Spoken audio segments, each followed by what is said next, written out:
DKShi nut bolt ಹೇಳಿಕೆಗೆ ಮೋಹಕ ತಾರೆ ರಮ್ಯಾ ಪ್ರತಿಕ್ರಿಯೆ ಕೊಟ್ಟಿದ್ದಾರೆ. ಡಿಕೆಶಿ ಹೇಳಿಕೆ ಸರಿ ಇದ್ರೂ ಕಲಾವಿದರಿಗೆ ಬೆದರಿಕೆ ಹಾಕೋದು ತಪ್ಪು. ಇನ್ಸ್ಟಾ ಪೋಸ್ಟ್ ಮೂಲಕ ಖಡಕ್ ಉತ್ತರ ಕೊಟ್ಟಿದ್ದಾರೆ ನಟಿ ರಮ್ಯಾ. ನೋಡಿ, ರಮ್ಯಾ ಅವ್ರ ಹೇಳಿಕೆ ನಿನ್ನೆ ಒಂದಿತ್ತು, ಈಗ ಒಂದು ರೀತಿ ಇದೆ. ಡಿ ಕೆ ಶಿವಕುಮಾರ್ ಹೇಳಿಕೆ ಸಮರ್ಥನೆ ಮಾಡಿಕೊಂಡಾಗ ಒಂದಿತ್ತು, ಈಗ ನೋಡಿದ್ರೆ ಖಡಕ್ ಉತ್ತರ ಕೊಟ್ಟಿದ್ದಾರೆ ಇನ್ಸ್ಟಾಗ್ರಾಮ್ ಮೂಲಕ. ಡಿ ಕೆ ಶಿವಕುಮಾರ್ ಅವರು ಹೇಳಿದ್ದು ತಪ್ಪಲ್ಲ. ಗೋಕಾಕ್ ಚಳುವಳಿಗಾಗಿ ಡಾಕ್ಟರ್ ರಾಜ್ಕುಮಾರ್ ಧ್ವನಿ ಎತ್ತಿದ್ರು. ರಾಜ್ಕುಮಾರ್ ಅವರಿಗಿಂತ ಬೆಸ್ಟ್ ಉದಾಹರಣೆ ಬೇರೆ ಯಾರೂ ಇಲ್ಲ. ಡಿ ಕೆ ಶಿ ಹೇಳಿಕೆ ಸರಿ ಇದ್ರೂ ಕಲಾವಿದರಿಗೆ ಬೆದರಿಕೆ ಹಾಕುವುದು ತಪ್ಪು.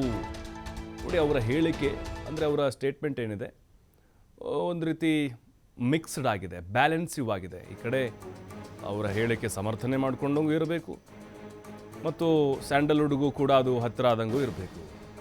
ಇಂಡಸ್ಟ್ರಿಯಲ್ಲಿ ಬೋಲ್ಡ್ ಸ್ಟೇಟ್ಮೆಂಟ್ ಕೊಡೋಕೆ ಎಷ್ಟು ಕಲಾವಿದರು ಹಿಂಜರಿತಾರೆ, ಎಷ್ಟೋ ಕಲಾವಿದರು ಮಾತಾಡಲಿಕ್ಕೆ ಹಿಂಜರಿತಾರೆ. ಮುಜುಗರ ಹಾಗೆ ಟ್ರೋಲ್ ಆಗೋ ಭಯದಿಂದ ಸೈಲೆಂಟ್ ಆಗ್ತಾರೆ.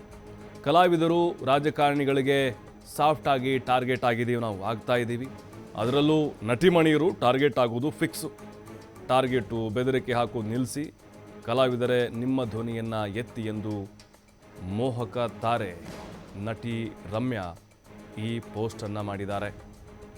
ಅಂದರೆ ಈಗ ಅವರ ಹೇಳಿಕೆ, ಅವರ ಸ್ಟೇಟ್ಮೆಂಟ್ ಏನಿದೆ, ಇದು ಅವರ ಅಭಿಪ್ರಾಯಗಳೇನಿದೆ ನೋಡಿ. ಡಿ ಕೆ ಶಿವಕುಮಾರ್ ಅವ್ರಿಗೂ ಕೂಡ ಅವರು ನಿಷ್ಠುರ ಆಗೋ ಹಾಗಿಲ್ಲ. ರಾಜಕೀಯವಾಗಿ ಅವರನ್ನು ಬೆಳೆಸಿದಂಥವರು ಡಿ ಕೆ ಶಿವಕುಮಾರ್. ಬಟ್ ಈಗ ಉದಾಹರಣೆ ಕೊಟ್ಟಿದ್ದಾರೆ ಅವರು, ಡಾಕ್ಟರ್ ರಾಜ್ಕುಮಾರ್ ಅವ್ರದ್ದು. ಗೋಕಾಕ್ ಚಳುವಳಿಗಾಗಿ ಅಣ್ಣವರು ಧ್ವನಿ ಎತ್ತಿದ್ರು, ಅವ್ರಿಗಿಂತ ಬೆಸ್ಟ್ ಎಕ್ಸಾಂಪಲ್ ಬೇರೆ ಯಾರೂ ಇಲ್ಲ.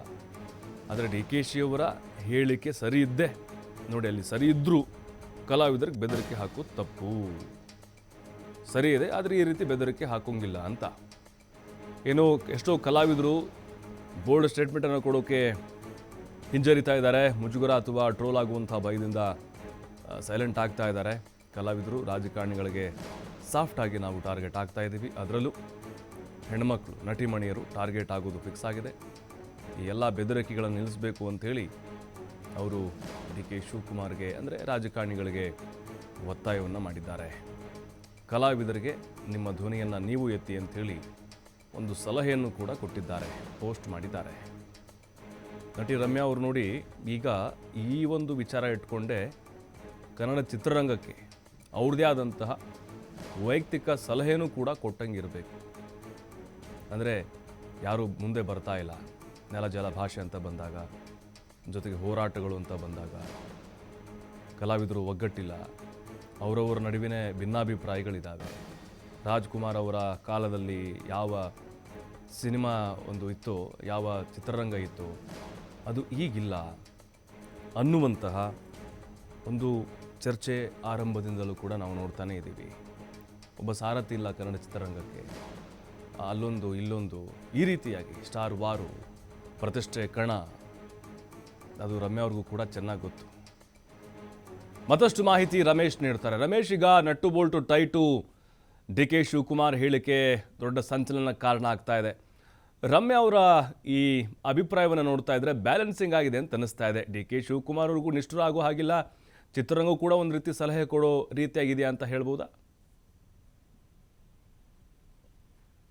ಎಸ್ ಪ್ರಭು, ಏನು ಈ ಕರ್ನಾಟಕದಲ್ಲಿ ಇತ್ತೀಚಿನ ದಿನ ಬೆಳವಣಿಗೆಗೆ ಸಂಬಂಧಪಟ್ಟಂತೆ ಡಿ ಕೆ ಶಿವಕುಮಾರ್ ಅವರು ಕನ್ನಡ ಇಂಟರ್ನ್ಯಾಷನಲ್ ಫಿಲ್ಮ್ ಫೆಸ್ಟಿವಲ್ ಹಾಗೆ ಸಾಕಷ್ಟು ಜನ ನಟರಿಗೂ ಬಂದಿಲ್ಲ ಅನ್ನೋ ಒಂದು ಬೇಸರದಲ್ಲಿ, ಒಂದು ಕೋಪದಲ್ಲಿ ಒಂದು ಸ್ಟೇಟ್ಮೆಂಟ್ ಅನ್ನ ಕೊಡ್ತಾರೆ. ಆದಷ್ಟು ಬೇಗ ನಟ್ಟು ಬೋಲ್ಟ್ ಅನ್ನ ಸರಿ ಮಾಡಬೇಕು, ಅವ್ರು ಎಲ್ಲೆಲ್ಲಿ ಏನೇನ್ ಮಾಡ್ಬೇಕು ಅಂತ ನನಗೆ ಗೊತ್ತಿದೆ ಅಂತ ಒಂದು ಸ್ಟೇಟ್ಮೆಂಟ್ ಕೊಡ್ತಾರೆ. ಈ ಸ್ಟೇಟ್ಮೆಂಟ್ಗೆ ಸಂಬಂಧಪಟ್ಟಂತೆ ಇಡೀ ರಾಜ್ಯಾದ್ಯಂತ ಸಾಕಷ್ಟು ಚರ್ಚೆ ಆಗುತ್ತೆ. ಡಿ ಕೆ ಶಿವಕುಮಾರ್ ಅವರ ಹೇಳಿಕೆಯನ್ನ ಸಾಕಷ್ಟು ಜನ ರಾಜಕೀಯ ವ್ಯಕ್ತಿಗಳೇ ವಿರೋಧ ವ್ಯಕ್ತಪಡಿಸ್ತಾರೆ.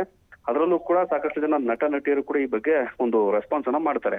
ಆಯ್ತು, ನಮಗೆ ಬಂದಿದ್ ಲೇಟ್ ಆಯ್ತು, ನಮಗೆ 1 hour ಇದ್ದಾಗ ಗೊತ್ತಾಯ್ತು, ನಮಗೆ ಸರಿಯಾಗಿ ಇನ್ವಿಟೇಷನ್ ಕಾರ್ಡ್ ಬಂದಿಲ್ಲ, ನಾವ್ ಹೇಗೆ ಹೋಗ್ಬೇಕು ಅಂತೇಳಿ. ಜೊತೆಗೆ ಹಂಪಿ ಉತ್ಸವ ಕೂಡ ಆ ಆಸುಪಾಸಲ್ಲಿ ಇದ್ದಿದ್ರಿಂದ ಸಾಕಷ್ಟು ಜನ ನಟ ನಟಿಯರು ಕೂಡ ಹಂಪಿ ಉತ್ಸವದಲ್ಲಿ ಭಾಗಿಯಾಗೋದಿಕ್ಕೆ ಆ ಕಡೆ ಹೊರಟೋಗಿದ್ರು. ಅಂದ್ರೆ ಇವರಿಗೆ ಏನು ಇನ್ವಿಟೇಷನ್ ಕಾರ್ಡ್ ಬರೋಕ್ಕಿಂತ ಮುಂಚೆನೆ ಈ ಹಂಪಿ ಉತ್ಸವಕ್ಕೆ ಗೆಸ್ಟ್ ಗಳನ್ನಾಗಿ ಇನ್ವೈಟ್ ಮಾಡಿದ್ರಿಂದ ಸಾಕಷ್ಟು ಜನ ಸೆಲೆಬ್ರಿಟೀಸು ಅಲ್ಲಿಗೆ ಹೋಗಿದ್ರು.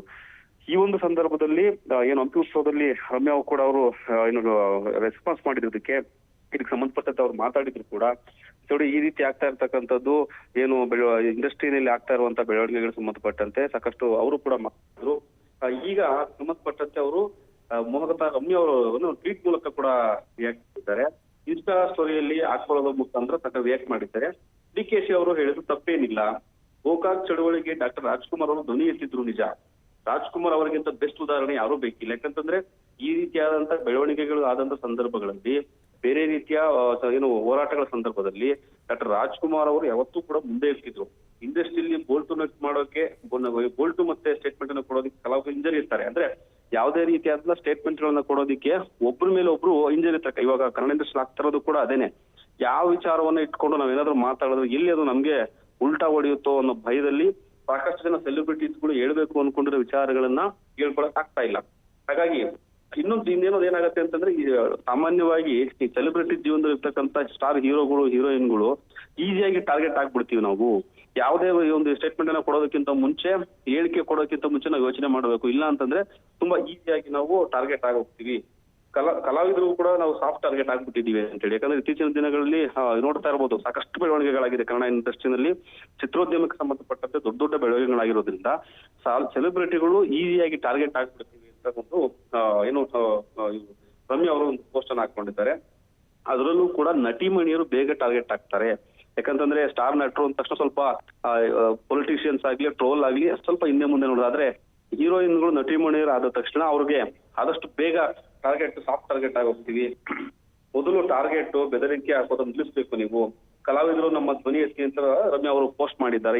ಈ ಸಂಬಂಧಪಟ್ಟಾಗೆ ಈ ತರ ಒಂದು ಪೋಸ್ಟ್ಗಳು ಬಂದಾಗ, ಈ ತರ ಯಾರಾದ್ರೂ ಪೊಲಿಟಿಷಿಯನ್ಸ್ ಒಂದು ಬೆದರಿಕೆ ಹಾಕಿದಾಗ, ಯಾರು ಕನ್ನಡದಲ್ಲಿ ಸ್ಟಾರ್ ನಟರು ಅಂತ ಕರೆಸ್ಕೊಂಡಿದ್ದೀರಿ, ಯಾರು ಸೂಪರ್ ಸ್ಟಾರ್ಗಳಿದ್ದೀರಿ, ಯಾರು ಹಿರಿಯ ನಟರುಗಳಿದ್ದೀರಿ, ಇದಕ್ಕೆ ಸಂಬಂಧಪಟ್ಟಂತೆ ಧ್ವನಿ ಎತ್ತಬೇಕು. ನೀವು ಧ್ವನಿ ಎತ್ತಿಲ್ಲ ಅಂತಂದ್ರೆ ಇದು ಪದೇ ರಿಪೀಟ್ ಆಗ್ತಾ ಇರುತ್ತೆ ಅಂತೇಳಿ ಒಂದ್ ಕಡೆ ನೀವ್ ಹೇಳಿದಾಗೆ DK ಶಿವಕುಮಾರ್ ಹೇಳಿಕೆಯನ್ನ ತೀವ್ರವಾಗಿ ವಿರೋಧನ ಮಾಡದಲ್ಲೂ ಕೂಡ ಇದ್ರ ಜೊತೆಗೆ ಸಾಫ್ಟ್ ಆಗಿ ಅವ್ರಿಗೆ ತಿರುಗೇಟನ್ನ ಕೊಟ್ಟಿದ್ದಾರೆ ಅಂತಾನೆ ಹೇಳ್ಬೋದು. ಯಾಕೆಂತಂದ್ರೆ ರಮ್ಯಾ ಕೂಡ ಕನ್ನಡ ಇಂಡಸ್ಟ್ರಿಯ ಒಂದು ಅವಿಭಾಜ್ಯ ಅಂಗ ಆಗಿರೋದ್ರಿಂದ ಅವ್ರು ಇದಕ್ಕೆ ರಿಯಾಕ್ಟ್ ಮಾಡಿದ್ದಾರೆ. ಬೇರೆಯವರು ಕೂಡ ರಿಯಾಕ್ಟ್ ಮಾಡ್ಬೇಕು ಅಂತ ಹೇಳಿದ್ದಾರೆ.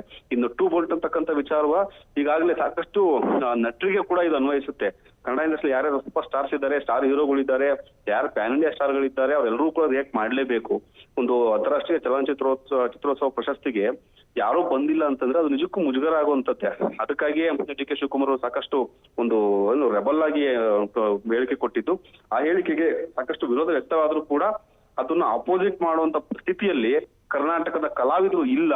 ಹಾಗಾಗಿ ಧ್ವನಿ ಎತ್ತಿ ಅಂತೇಳಿ ರಮ್ಯಾ ಅವರು ಮೊನ್ನೆ ಹಂಪಿ ಉತ್ಸವದಲ್ಲಿ ಹೇಳಿದ್ರು.